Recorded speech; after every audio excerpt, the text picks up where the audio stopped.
Part third online classes में आपका स्वागत है। आज हम बात करेंगे खनिजों के प्रकार।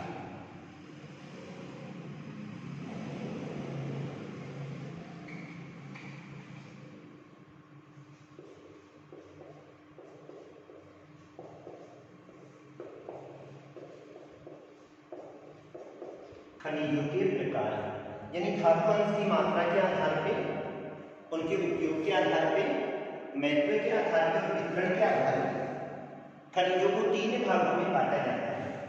तीन भाग यानी खनिजों के कौन कौन से हैं? सबसे पहला आता है धात्विक खनिज,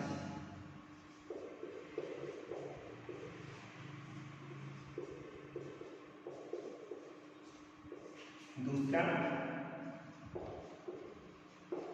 अधात्विक खनिज,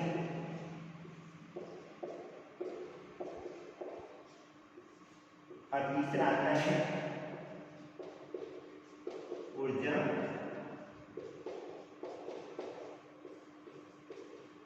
या शक्ति खनिज। यानी खनिजों को अपन तीन भागों में बांटते हैं। एक अपने धात्विक खनिज है, अधात्विक खनिज है और ऊर्जा या शक्ति वाले खनिज।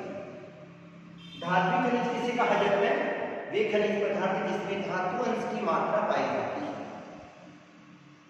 खनिजों का अध्ययन किया था अपन ने, और खनिजों के रासायनिक गुण भी होते हैं, क्रिस्टलीय गुण भी पाए जाते हैं, उनकी अलग से संरचना भी पाई जाती है, उनके गुण भी होते हैं और उनका महत्व भी होता है। इस आधार पर अपन ने खनिजों को तीन भागों में बांटा गया है: धात्विक खनिज, अधात्विक खनिज और ऊर्जा या शक्ति वाले खनिज।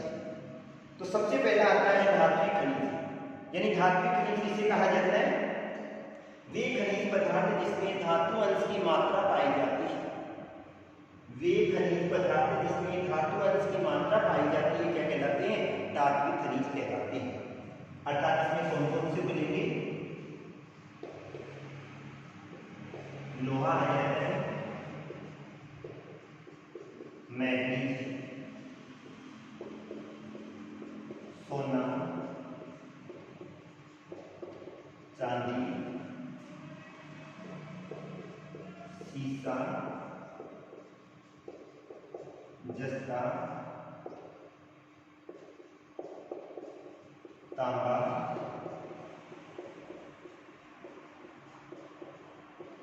बॉक्साइट आदि आ जाते हैं। तो वे खनिज पदार्थ जिसमें धातु अंश की मात्रा पाई जाती है। वे खनिज पदार्थ जिसमें धातु अंश की मात्रा पाई जाती है, इन खनिज पदार्थों को धरातल के आंतरिक भाग से खोदकर निकाला जाता है और इन्हें शोधित करने की आवश्यकता भी होती है। अतः इन्हें क्या कहा जाता है? धात्विक खनिज कहा जाता है।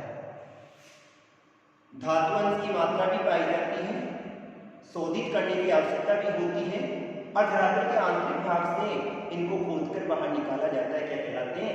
धात्विक खनिज कहलाते हैं। कौन कौन से खनिजों को लिया जाता है? लोहे को लेते हैं, मैग्नीज, सोना, चांदी, सीसा, जस्ता, तांबा और बॉक्साइट को इसमें सम्मिलित किया जाता है।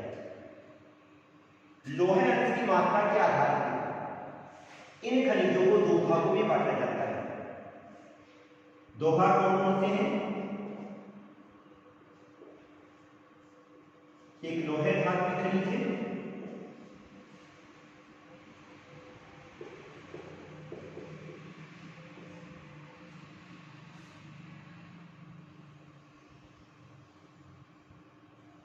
लोहे धात्विक खनिज और दूसरा अलोहे धात्विक खनिज।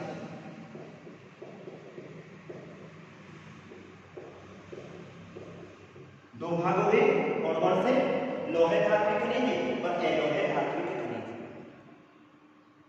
लोहे धात्विक खनिज किसे कहा जाता है? वे खनिज पदार्थ जिसमें लोहे अंश की मात्रा पाई जाती है। वे खनिज पदार्थ जिसमें लोहे अंश की मात्रा पाई जाती है तथा चुंबकीय गुण पाए जाते हैं। वे खनिज पदार्थ जिसमें लोहे अंश की मात्रा पाई जाती है तथा चुंबकीय गुण होते हैं क्या कहलाते हैं? लोहे धात्विक खनिज कहलाते हैं। अलोहे धात्विक खनिज किसे कहा जाता है? वे खनिज पदार्थ जिसमें लोहे अंश की मात्रा नहीं पाई जाती है। लोहे अंश की मात्रा नहीं पाई जाती है तथा अचुंबकीय गुण होते हैं, क्या कहलाते हैं? अलोहे धात्विक खनिज कहलाते हैं। लोहे धात्विक खनिज में किस चीज को लेंगे?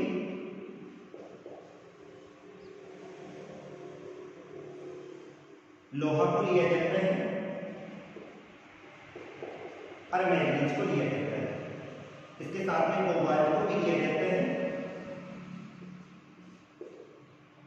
यानी वे खनिज पदार्थ जिसमें लोहा अंश की मात्रा पाई जा रही है, क्या कहलाते हैं? लोहे धातु के खनिज कहलाते हैं। इसमें चुंबकीय गुण पाए जाते हैं और इसमें अचुंबकीय गुण पाए जाते हैं। तांबा भी इसमें आ जाएगा,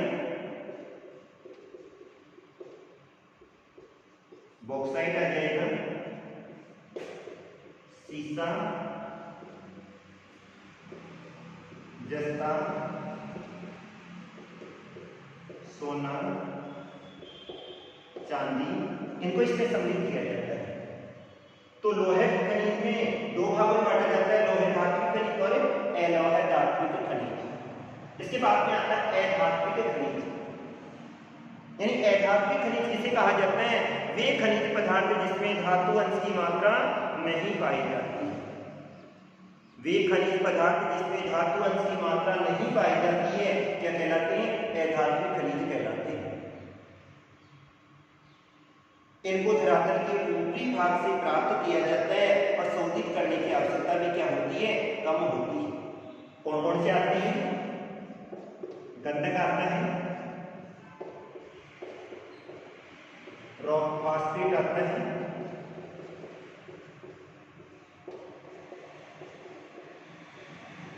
जिप्सम आता है, खनिज नमक को लिया जाता है,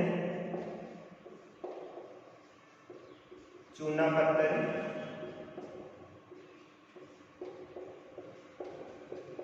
संगमरमर आदि है। यानी अधात्विक खनिज में खनिज पदार्थ होते हैं जिसमें धातु अंश की मात्रा नहीं पाई जाती है, शोधित करने की आवश्यकता कम होती है और धरातल के ऊपरी भाग से खुरचकर बाहर निकाला जाता है, क्या कहलाते हैं? अधात्विक खनिज कहलाते हैं। गंधक को लिया जाता है, रॉक फॉस्फेट को लिया जाता है, जिप्सम को लेते हैं, खनिज नमक को लिया जाता है, चूना पत्थर और संगमरमर को इसमें सम्मिलित किया जाता है। इसके बाद में आते हैं ऊर्जा या शक्ति वाली खनिज। ऊर्जा या शक्ति वाले खनिज किसे कहा जाता है?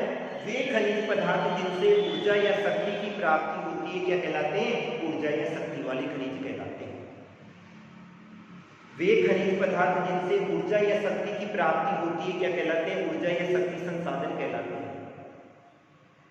ये धरातल के आंतरिक भाग से भी निकाले जाते हैं, धरातल के ऊपरी भाग से भी निकाले जाते हैं। उपयोग की अवधि के आधार पर इनको दो भागों में बांटा जाता है।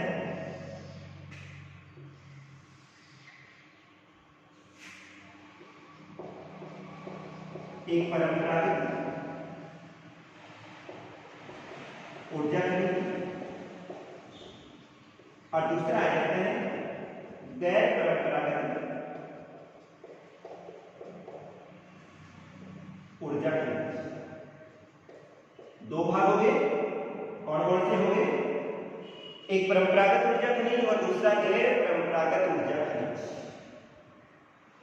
परंपरागत ऊर्जा खनिज वे खनिज पदार्थ जिनका उपयोग प्राचीन काल से किया जा रहा है, क्या कहलाते हैं? परंपरागत ऊर्जा खनिज कहलाते हैं। वे खनिज पदार्थ जिनका उपयोग प्राचीन काल से हो रहा है, क्या कहलाते हैं? परंपरागत ऊर्जा खनिज कहलाते हैं। और इसमें तीन खनिजों को सम्मिलित किया जाता है। कौन कौन से? खनिज तेल आ जाएगा,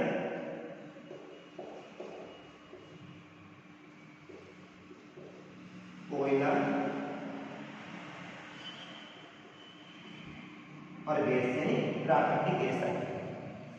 इन तीनों खनिज पदार्थों का उपयोग अपन कहां से कर रहे हैं? प्राचीन काल से कर रहे हैं। दूसरा आ जाता है गैर परंपरागत ऊर्जा स्रोत। इसमें कौन कौन सी आ जाएगी? यूरेनियम आ जाएगा, थोरियम आ जाएगा,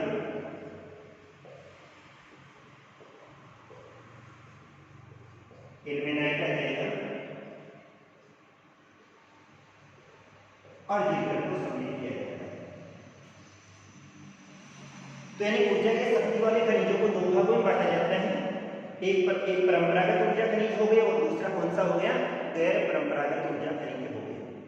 परंपरागत ऊर्जा खनिज कौन से होंगे, वे खनिज पदार्थ जिनका उपयोग प्राचीन काल से किया जा रहा है, क्या कहलाते हैं, परंपरागत ऊर्जा खनिज कहलाते हैं। खनिज तेल, कोयला और प्राकृतिक गैस को इसमें सम्मिलित किया जाता है। गैर परंपरागत ऊर्जा खनिज जिनका उपयोग वर्तमान में अभी हो रहा है, अत्यधिक मात्रा में ऊर्जा की क्षमता पाई जाती है, और इसमें कौन से आते हैं, यूरेनियम आता है, थोरियम आता है, एल्यूमिनाइट आता है, और कौन सा आता है, जिरकन आता है। अगर स्रोत का अध्ययन करें तो स्रोत के रूप में अपन लेते हैं सौर ऊर्जा को लेते हैं, पवन ऊर्जा को लिया जाता है, भूतापीय ऊर्जा को लिया जाता है, और ज्वारीय ऊर्जा को लिया जाता है।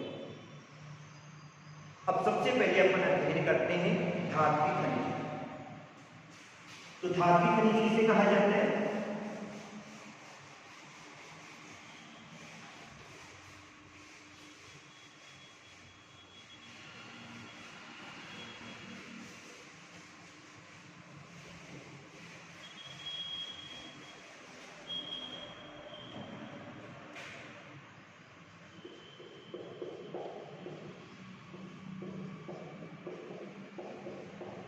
यानी धात्विक खनिज में खनिज पदार्थ जिसमें धातु अंश की मात्रा पाई जाती है, शोधित करने की आवश्यकता होती है, धरातल के ऊपरी भाग से प्राप्त किया जाता है, क्या कहलाते हैं, धात्विक खनिज कहलाते हैं।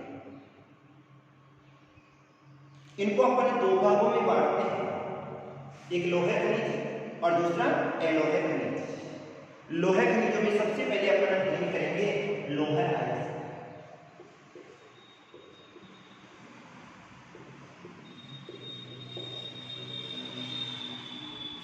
लोहा अयस्क, अयस्क किसे कहा जाता है, खनिजों की कच्ची धातु को क्या कहा जाता है, अयस्क कहा जाता है। अगर खनिज की कच्ची धातु पाई जाती है तो कच्ची धातु को क्या कहा जाता है, अयस्क कहा जाता है। रंग का अध्ययन करें कि ये कैसे रंग का होता है, ये वाला ठोस होता है काले या गेरू रंग का पाया जाता है। लोहा अयस्क यानी खान से निकालते हैं तो ये ठोस होता है, काले या गेरू रंग का होता है, जो कि कौन से चट्टानों में पाया जाता है, धारवाड़ युग की या तो जलद सेल में पाया जाता है या फिर बाद में आग्नेय सेल में पाया जाता है। लोहे की बात करें तो लोहा ठोस रंग का होता है, काले ठोस होता है, काले रंग का होता है, गेरू रंग का होता है। धारवाड़ या तो जलद सेल में पाया जाता है या फिर बाद में कौन सी सेल में पाया जाता है, आग्नेय सेल में पाया जाता है। ये सभी उद्योगों का आधार प्रदान करता है, अतः इसको क्या कहा जाता है, आधारभूत खनिज कहा जाता है। क्या कहा जाता है, आधारभूत खनिज कहा जाता है। अन्य जितने भी उद्योग होते हैं उन सभी उद्योगों को आधार प्रदान किया जाता है, क्योंकि किसी भी उद्योग में अधिकांश कार्य किसके द्वारा किया जाता है, मशीनों के द्वारा किया जाता है, और मशीनों का निर्माण लोहे या लोहे इस्पात के द्वारा किया जाता है। इस कारण से लोहे को क्या कहा जाता है, आधारभूत खनिज कहा जाता है। ये वजन में भारी होने के कारण से इसको क्या कहा जाता है, भारी खनिज कहा जाता है। वजन में भारी होने के कारण से क्या कहा जाता है, भारी खनिज भी कहा जाता है। अब सबसे पहली बात आती है लोहे के प्रकार।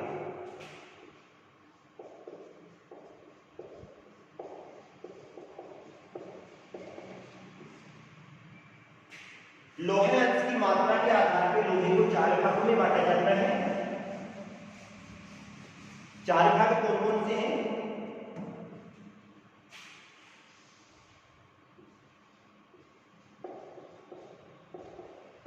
मैग्नेटाइट है,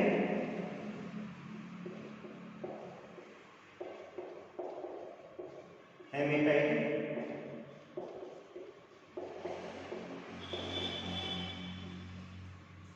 लिमोनाइट और सिलिकाइट। लोहे अंश की मात्रा के आधार पर और चुंबकीय गुण के आधार पे लोहे को 4 भागों में बांटा जाता है। मैग्नेटाइट सूत्र हो जाएगा Fe3O4 आ जाएगा। दूसरा हेमेटाइट Fe2O3 हो जाएगा। तीसरा कौन सा है? लिमोनाइट है, 2Fe3 हो जाएगा। और चौथा कौन सा है?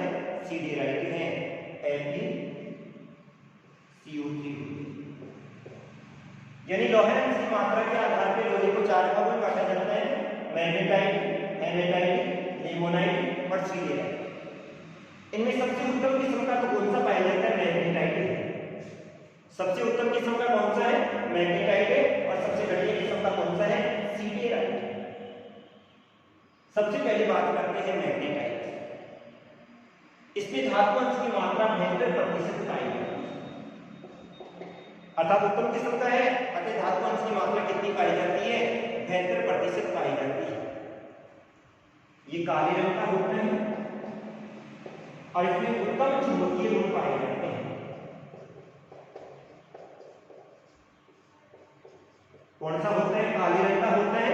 और कैसे गुण पाए जाते हैं? उत्तम चुंबकीय गुण इसमें पाए जाते हैं। ये संपूर्ण खनिज पदार्थ का अध्ययन करें तो इसका 87% भाग भारत के दक्षिणी भाग में पाया जाता है, दक्षिण के पठारी क्षेत्र में पाया जाता है, जिसमें कर्नाटक, आंध्र प्रदेश, तमिलनाडु और हिमाचल प्रदेश। कर्नाटक वाला क्षेत्र आ जाएगा, आंध्र प्रदेश, तमिलनाडु और हिमाचल प्रदेश वाला क्षेत्र आ जाता है। अर्थात दक्षिण के पठारी क्षेत्रों में ये वाला खनिज अधिक मात्रा में पाया जाता है।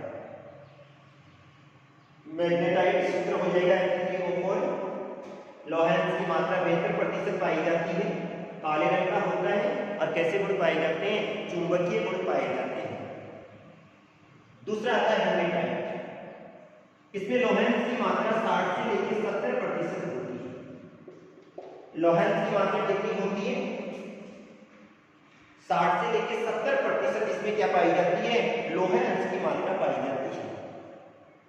इसमें लोहे के साथ क्या पाई जाती है? ऑक्सीजन का मिश्रण पाया जाता है। क्या पाई जाती है? लोहे के साथ ऑक्सीजन का मिश्रण पाया जाता है। अतः ये वाली सर्वोत्तम किस्म की दूसरे नंबर की धातु है। और इसका रंग कैसा होता है? लाल होता है, या फिर बाद में कैसा होता है? भूरा होता है। रंग कैसा पाया जाता है? या तो लाल होता है या क्या होता है? भूरा होता है। मैग्नेटाइट के बाद में सबसे दूसरे नंबर की उत्तम किस्म आती है, जिसमें यानी लोहेंस की मात्रा कितनी होती है? 60 से लेके 70% पाई जाती है। कौन से क्षेत्रों में पाए जाते हैं? ये वाला ओडिशा में पाए जाते हैं। ओडिशा के अलावा छत्तीसगढ़ वाले क्षेत्र में पाए जाते हैं, झारखंड, महाराष्ट्र और कर्नाटक में पाए जाते हैं। ओडिशा, झारखंड, महाराष्ट्र और कर्नाटक वाले क्षेत्र में पाए जाते हैं। तीसरे नंबर का आता है लिमोनाइट। इसमें लोहेंस की मात्रा कितनी होगी?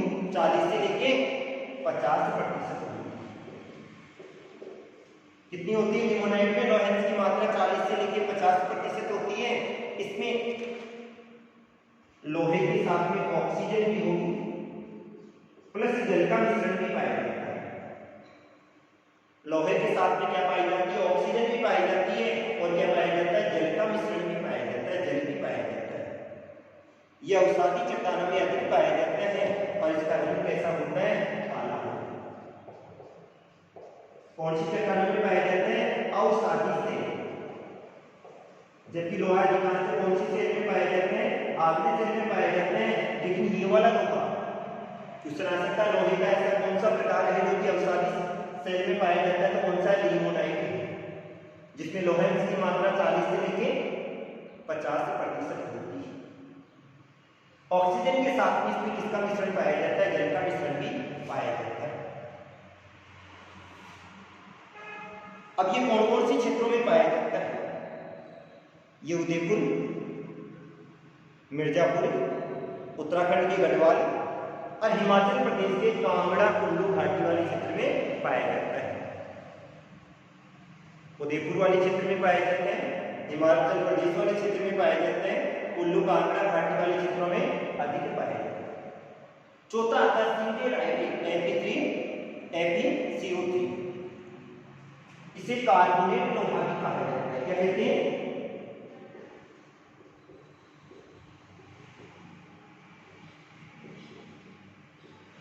क्या कहा जाता है? कार्बोनेट लोहा भी कहा जाता है। कार्बोनेट लोहा क्यों कहा जाता है? क्योंकि इसमें कार्बोनेट का मिश्रण पाया, CO3 किसका मिश्रण पाया जाता है? कार्बनिक तत्वों का मिश्रण पाया जाता है। और इसमें लोहे की मात्रा 40 से 45% के आसपास ही पाई जाती है। यह 40 से भी कम पाई जाती है। कितनी होती है? 40, 45 या 40 से भी क्या पाई जाती है? कम पाई जाती है। ये भी अवसादी चट्टानों में पाया जाता है, लेकिन इसमें क्या क्या पाया जाता है? लोहा प्लस एल्यूमिनियम धातु पाई जाती है। अर्थात इसमें लोहे के साथ क्या मिली होती है? एल्यूमिनियम धातु मिली होती है। लोहे का मिश्रण पाया जाता है और एल्यूमिनियम का मिश्रण पाया जाता है। ये महाराष्ट्र, मध्य प्रदेश और तमिलनाडु, महाराष्ट्र वाले क्षेत्र में पाया जाता है, मध्य प्रदेश में पाया जाता है और कौन से क्षेत्रों में? तमिलनाडु वाले क्षेत्र में पाया जाता है। कल अपन अध्ययन करेंगे लोहे के प्रमुख उत्पादक क्षेत्रों का अध्ययन करेंगे और वो करेंगे अपन मानचित्र के आधार। जब के लिए थैंक यू।